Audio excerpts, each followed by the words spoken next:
a los Toon Goons, el podcast donde usamos una perspectiva adulta y crítica de los dibujos animados y analizamos cómo afecta la cultura en general. Soy uno de sus anfitriones, Nikki. Soy Nina. My bit was gonna be in English this week, so now I feel dumb. But, okay, I was gonna say, before it got super awkward, that, I am Manolo's ancestor Tooch Sanchez, who finished Bulls with really bad puns. Alright. That works.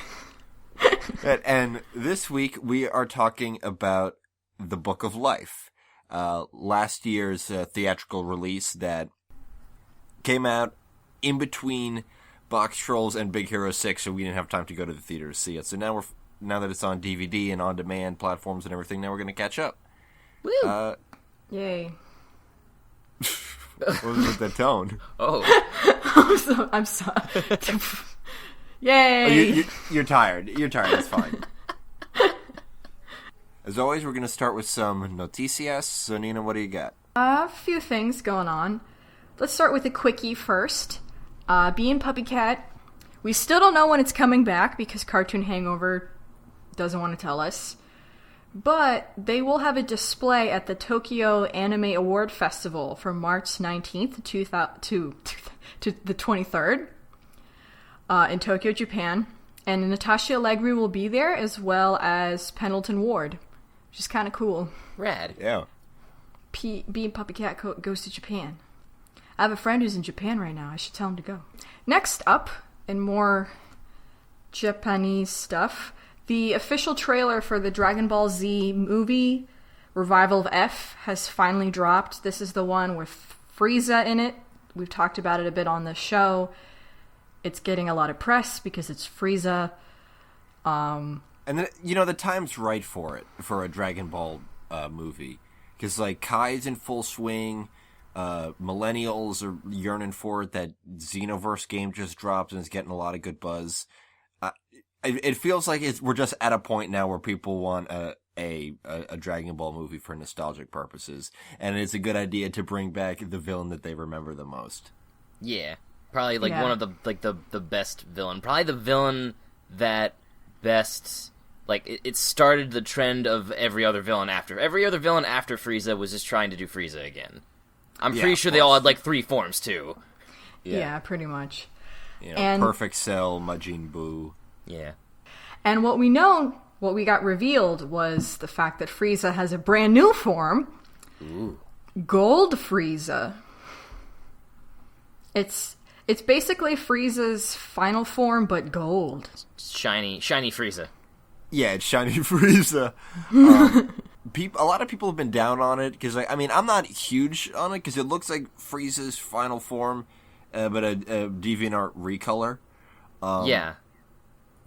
It could be worse, but I think it's kind of boring. I think people are like anybody who thinks this movie looks dumb and kind of silly are forgetting every other Dragon Ball Z movie that was ever made. They're all really dumb. Remember the first time Garlic Jr. showed up, how they defeat him, they threw him into the dead zone, and then he came back again. How are they going to beat him this time? He opened up the dead zone again. They threw it in like a dummy. Everything in Dragon, it's a very dumb franchise, but I like it because it's fun.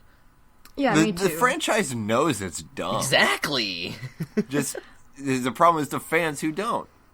I think it's just because Frieza's normal final form was pretty cool looking, with that lizardy color scheme and stuff. Yeah. And then just sort of slapping the gold on it wasn't.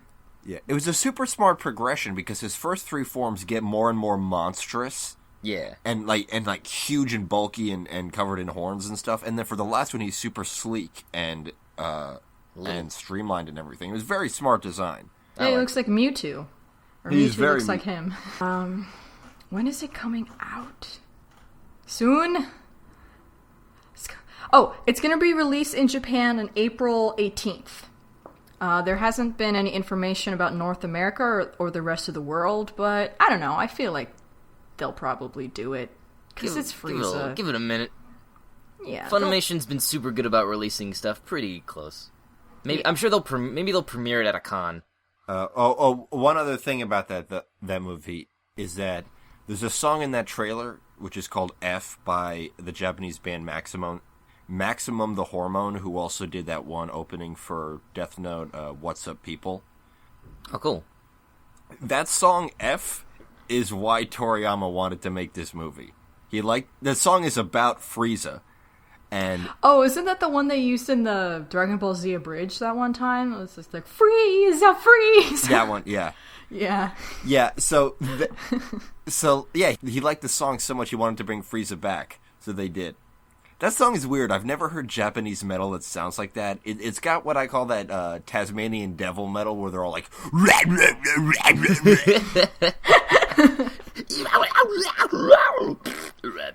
Yeah. It's a fun song, though. So, yeah, that... obviously, they got to put that in the trailer, because that's why there's a movie. That is amazing. What's next? Okay, so calling all artists. Nickelodeon's artist program is now open. They're accepting submissions from now up until April 1st. So you kind of still have some time. The program chooses a general or storyboard. Participants who win can choose the general or storyboard track and get to spend up to 6 months at the studio fine-tuning their artistic skills under the mentorship of pros in the field, all while working with their animated productions to make sweet tunes. So if you want to apply, if this sounds like something that you can go for, you have a portfolio sort of sitting there, you have stuff, it's annual, isn't it? Oh yeah, they do this. They do that one and then a writing one every year. Because one year I happened upon a post about it, and actually I think one of the halves of Break reblogged about it on their Tumblrs, and I was like, sweet, I should do that. But I don't have an art portfolio, so I'll write a script. I can do that in like a month. So I did, and I didn't get in. I'm sorry, Tooch. It's okay. But even if you're not ready for this time around, look into it. Go to nickartist.com to apply and get more information to see if it's something that you want to do. And if you can't make it for this round, it's annual, so maybe you can make it for next round. I know a lot of you guys love cartoons, and a lot of you probably want to make cartoons. Like me. We want to make cartoons. Yeah. So, here's a chance. And if you do Put yourself out there. If you do get on and you're a listener to the show, contact us and tell us what it was like. Maybe we should do an episode with them if that happens. And that one if you win, we want to interview you. Double prize. Yeah. You get to be on Toon Goons. Because that's just like working for Nickelodeon in terms of things you want. Yes. Okay, so now we're moving on to Disney stuff. We have a couple Disney stories. First up is the second trailer, so like the more trailer, not teaser trailer, for Inside Out. They're Pixar's upcoming film that's going to be coming out, I believe, this summer. In June? Probably. June 19th.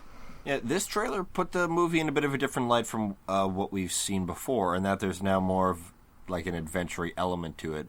Or maybe they're just playing it up in the trailer. You can never fucking tell with these things. Yeah. But the tone of this one was definitely different. Yeah, I'm still shaky on what it's gonna actually be about, or more that, like, I don't know. I feel on the fence about this movie. I'm not sure. I don't know about it. What'd you guys think of the trailer? I liked it. I loved the bit in the beginning with the actors and Amy Poehler being Amy Poehler. Of course. I really liked the sort of emphasis on family that I felt in the trailer. I like, because they put more emphasis on the girl Riley and how hard it is to be a girl and how hard it is to be a teenager, a preteen kid, and like, but like the parents, like having a good relationship with the kid, even though she's sort of like wiggity whack right now.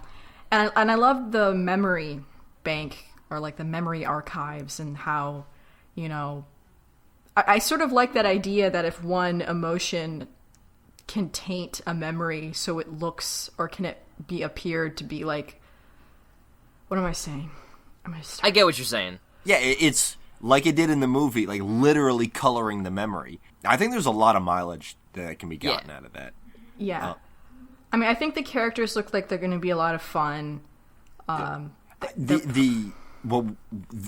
think the biggest thing that this trailer indicated that we haven't seen before is that there's going to be a big buddy dynamic between joy and sadness, Oh, yeah. Yeah. Like, I'm wondering if this is ending up just going to be a joy and sadness buddy movie. If it had to narrow down to any two, I'm glad it's going to be those two. Yeah. They'll have a hopefully interesting dynamic. I still feel like it's hard to... It's such an abstract idea. Yeah, like they could go 1,000,003 different directions with it. So honestly, I guess in a way I'm glad that I watched the trailer and still have no idea what's going to happen, as opposed to 90% of other trailers that give you literally the first 2 acts of the entire film and a bit of the ending in every trailer. I hate trailers, but this one I guess was nice because I still don't know what it's about, but I liked all the visuals and ideas and concepts I saw within it, which is what a trailer should damn be. Yeah, I liked it a lot too. It was a good trailer, like the songs. You know, it's kind of corny, but like, you know what? It's super supposed corny. to be. This is going to be a corny ass flick, and I'm all there for it. Me too. Louis Black is anger. It's about emotions and family. And They played fucking Boston in it. This is gonna be a corny movie. I'm gonna like it. And I really like Riley so far. Like, I love the expressions they give her and sort of like the constant exasperation that she has with being a preteen girl. Like, I feel like I'm gonna like this. I don't know if it's gonna be like the best movie ever, but I feel like it'll tickle me enough that it'll be worth watching. Yes. Yeah, I like the part where she was just drumming on the table. She had the whole setup. Like, that's something I can relate to. How to get Nikki to like your film, drums. But you gotta animate it right. If you don't animate drums right, because it's so easy to tell if you do it wrong. It drives me nuts. Like that Simpsons episode where Bart takes up the drums and like he's really good, but they don't they animate him so badly that he's not like even crossing his arms. He's just doing like the 3-year-old behind the drum kit in his basement, like. All right. So next Disney story is about Toy Story 4. Shout out to my mommy. She actually found this story for us. So we talked about Toy Story 4 a little bit before on the show, but we have some more information about it as far as the plot is concerned. And that it's not going to be a sequel. Like, they feel like the trilogy was great. They don't want to touch it. And so Toy Story 4 will not be a continuation of Toy Story 3. It's going to be like new characters and whatever. And apparently it's going to be a love story, romantic comedy. And will focus on the interaction between the characters and the children, primarily. More than, I guess, just the characters and then pretending to hide from the kids. So that's interesting. I suppose that's a better way to go about it, because like what I said is that I feel like the existence of a Toy Story 4 completely undermines the thematic heart of Toy Story 3. I'm wondering if by the time it's done it'll even be called Toy Story 4, since it's not a continuation, that they might just, re-subtitle it, Toy Story, some other shit. Toy Story Alpha. Lasseter... They'll do an Alpha trilogy. Yes. Lasseter's probably going to direct it. He's very excited about it after these new ideas were pitched and thrown around, so he's excited about it. It's supposed to come out on July 16th of 2017, so we still have some time, but Rashida Jones is going to be co-writing it. Yes. Rashida Jones and Will McCormack are to co-write the script. Just kind of neat. So that's a little update on that. Do you guys want a romantic comedy toy movie? I mean, I think it's such a weird direction to make a kids movie in. Yeah. I mean, I don't know. At this point, it's just like, it's too early to say anything. Could it work? Absolutely, anything could work. I'm a big proprietor of any idea could conceivably work. Execution is the most difficult thing in the universe, however. So, let's see. Yeah. And I'm not a big fan of love stories, so I don't know. I think the, removing Woody and Buzz and everything is gonna... That makes me less apprehensive about this movie, but I'm still kind of leery about it. And apparently, Hanks and Alan said that if they ever made a Toy Story 4, then they were like automatically signed on. But hopefully they'll just be bit parts. Yeah, I'm sure that they're not gonna freaking just be like none of, like, you'll never see Andy's toys again. Yeah, well, we've already had those, I believe, 2 ABC specials, or one, and then maybe a short for another movie, something. There have been a couple of shorts and then the specials, the Toy Story Terror and the dinosaur one. Yeah. Toy Story Time Forgot. Yes. Yeah. So yeah, I mean, that's been working for me. Yeah, I think that's. I never had any problem with that. Yeah. Yeah. Because kids still love Woody and Buzz, I want to believe, but maybe they don't. Oh no, they do. It's been a while. No, they do. Yeah, I have a small cousin, boy child, and he's all about the story of the toys. Cool. Very good. What's next? All right, and our last story for Disney type stuff is about. They just announced their latest project called Zootopia, which is going to be coming out in 2016 in March. So we actually don't have to wait that long. So the premise is there's a modern mammal metropolis of Zootopia is a city like no other, comprised of habitat neighborhoods like ritzy Sahara Square and frigid Tundra Town. It's a melting pot where animals from every environment live together, a place where no matter what you are, from the biggest elephant to the smallest shrew, you can be anything. But when optimistic officer Judy Hopps arrives, she discovers that being the first bunny on a police force of a big, tough animals isn't so easy. Determined to prove herself, she jumps at the opportunity to crack a case, even if it means partnering up with a fast-talking scam artist fox, Nick Wilde, to solve the mystery. It's going to be directed by Byron Howard, who directed Tangled and Bolt, as well as Rich Moore, who directed Wreck-It Ralph and did some stuff for The Simpsons, and co-directed by Jared Bush, the guy behind Pen Zero Part-Time Hero, which is on Disney XD. Yeah, it doesn't, like, Pen Zero is something where, like, I'm curious to check it out just because it stars Thomas Middleditch, who's an actor I like. He's the guy in Silicon Valley, but I know him from Jake and Amir videos. This seems like it could work. This movie.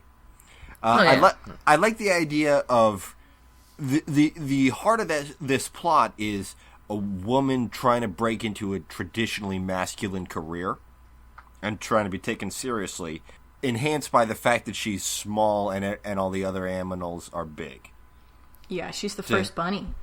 To help hammer that home. But like, I think that making her a woman is a very important part of like getting this theme across that this is bullshit and that these macho feels are crap. And then also, I mean, Disney hasn't had a female protagonist that wasn't a princess in a while.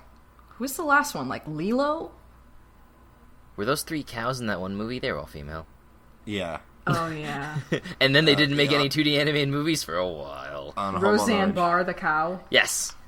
I mean, I guess she wasn't a protagonist, but Calhoun from Wreck-It Ralph, I think, is worth bringing up. But yeah, she wasn't leading that movie. She's not the main character. Yeah. So yeah, I think since Lilo. So Yeah. I hope this does well.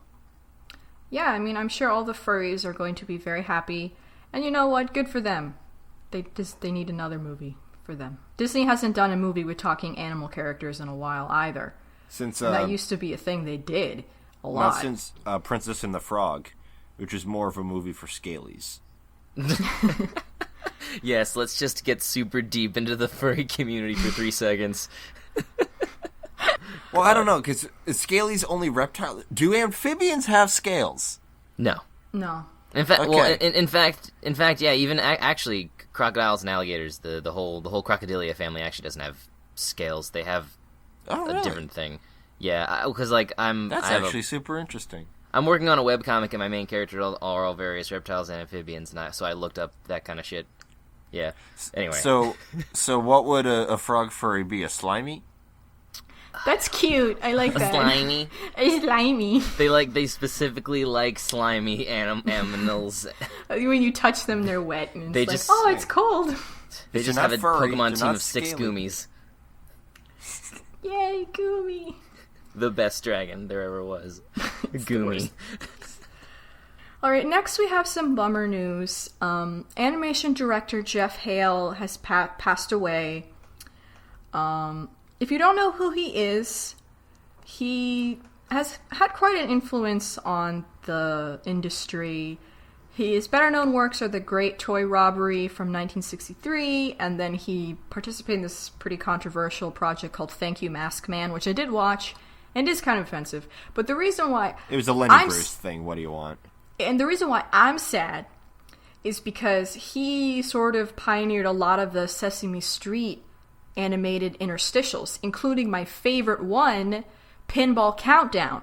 Pinball Countdown! 1, 2, 3, 4, 5, 6, 7, 8, 9, 10, 11, 12. That was him. That was him. He invented that whole concept. That was 100% never left him. my head basically since birth. It's been there. No, it's like out there forever, all the for rest time. of my life. If I'm ever like counting something like for work, whatever, and it's 12 of them, it's either that one or Ladybug Picnic. Yeah, Ladybug Picnic's pretty great too. And he also worked on a part of Heavy Metal. Yeah. He worked on Muppet Babies. The other Sesame Street series he worked on was the Typewriter and Ringmaster series. I remember the Ringmaster, I believe. I remember the typewriter. He went noonie noonie noo. I don't remember what I don't else. remember anything about the typewriter, but I recognize this typewriter I'm looking at. I know he just typed on himself. Yeah. And he was like, noonie noonie noo. He also worked on the Charlie Brown and Snoopy show and the Flintstones comedy show. And there might be some other stuff, but like he had like this pretty unique sort of style. Like I watched The Great Toy Robbery and it's pretty distinctive, like the way that he draws the people with their big jaws and their weird feet. It's kind of Yellow Submarine-ish. But not. I can see where you make that comparison. Oh shit! I just saw on this sidebar of this article you linked. China, Illinois gets season 3 in April, so I'm excited about that. Rad. Still need to watch it. Yeah, nothing else to say about that. Just that's cool stuff. Okay. He also did the Over, Under, Around, and Through. You know the one with the fish in the ship. I don't remember that one. That rings Vaguely. That rings I'm getting more. What I'm reminded of instead is that dinosaur who's trying to get past the rock, and the kids are like, "No, go around!" And he's like trying to walk through the rock, and it's not working. Yeah. Not under, around. But the kids are getting getting super mad at this thing. I remember that one. But yeah, it's pretty sad. I mean, he died at the age of 92, so it was pretty full life. He had a 50-year-long career, which is pretty ridiculous. He did a lot of really cool stuff, even if all I really know is the Sesame Street stuff. But that's really impactful. Yeah, that's important stuff. Yeah. Absolutely. So, thank you, Mr. Jeff Hale. I'll forgive you for Thank You, Mask Man. You didn't write it. This is a gig. What was that other bummer thing we had? Tooch brought it up. Oh, the co-creator of The Simpsons. Also passed away. He was co-creator? Yeah. Oh, damn. Sam Simon? Yeah. It? Damn. Yeah. Yeah, he was 59, which is... Not that old. No. Yeah, because aren't him and Groening, like, probably pretty close in age? I would imagine so. He also worked on Taxi and Cheers and The Gary Shandling Show. He also co-created the George Carlin Show. George Carlin had a show? He tried to have a show. For a minute.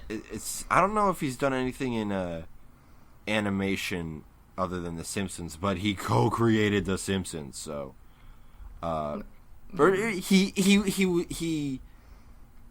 He co-created and developed it with Matt Groening and James L. Brooks.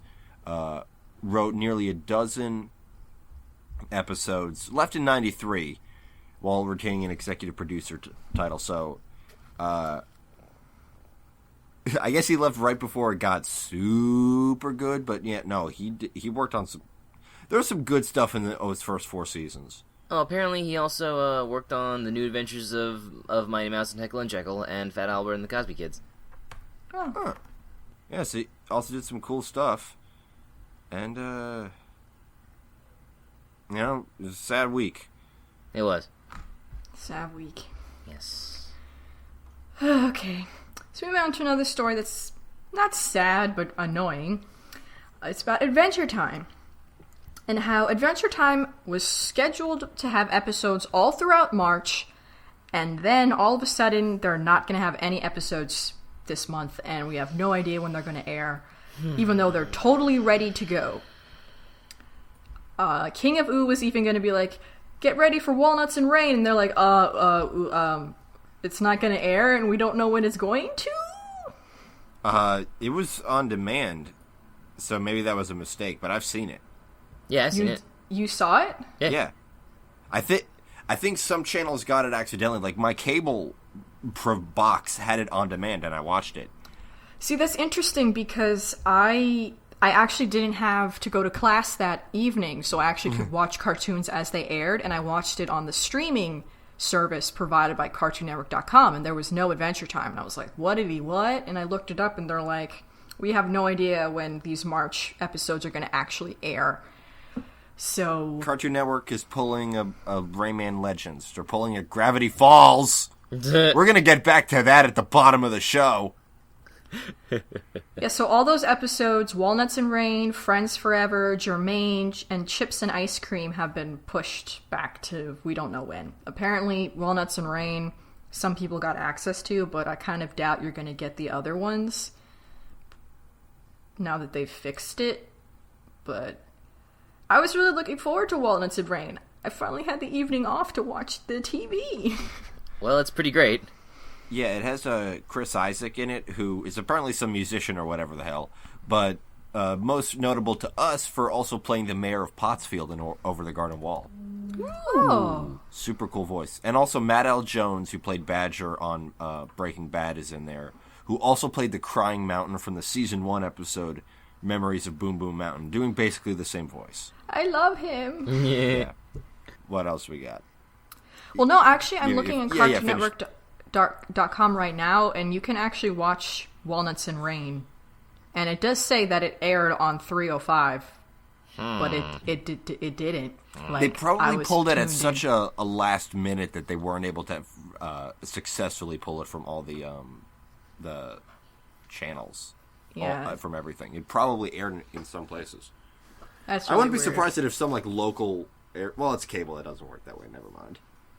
Well, I didn't watch it, so sorry. Whoops. I didn't know. It was a fluff episode. Yeah, but It was good. It I was wanted good, to but watch it. yeah. So Okay. So Cartoon Network, fix it. I know you. Fix it, you fix it, fix it, fix it, fix it, fix you it, fix can't- it. You confused me and messed me up. Don't confuse Nina. I'll punch you. You need her on point. Okay, so next we have some more news about when Marnie was there, and we have G-Kids has announced the official English language voice cast for the North American release. So we've got Haley Steinfeld, Kernan Shipka, Kathy Bates, Ellen Burstyn, Gina Davis, Catherine O'Hara, John C. Reilly, Rainy Rodriguez, Vanessa Williams, Greg Griffin, Ava Akers, and Ellen Burstyn.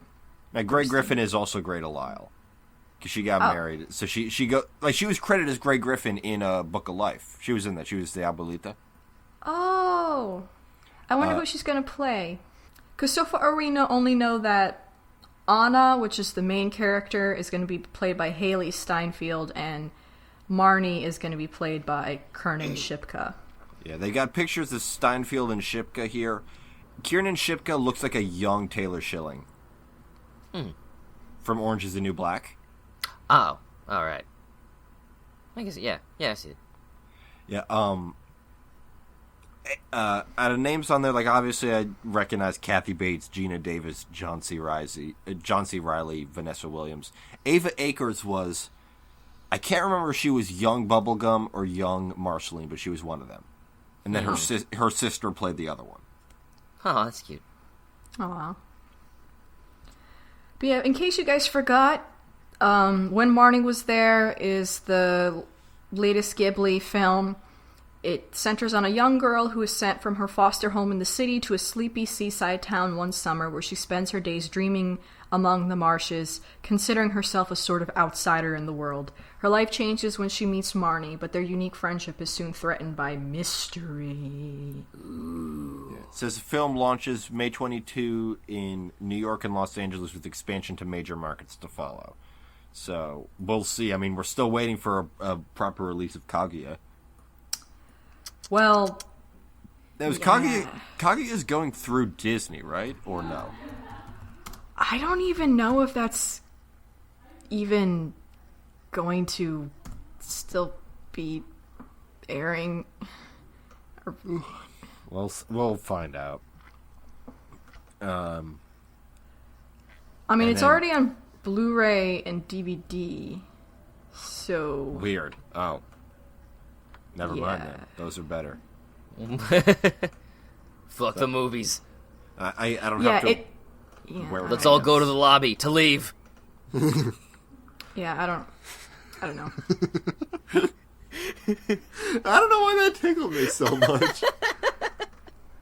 There is a theater list for Princess Kaguya, but it's pretty slim. Yeah, as of March 6th, the only places you can watch it is in Salt Lake City, Utah, and Cleveland, Ohio. I don't want to be in either of those places. Also, Cupertino, California, Okemos, Michigan, Santa Ana, California, and Montreal, Quebec. Huh. Basically, probably not where you live, so go buy the DVD.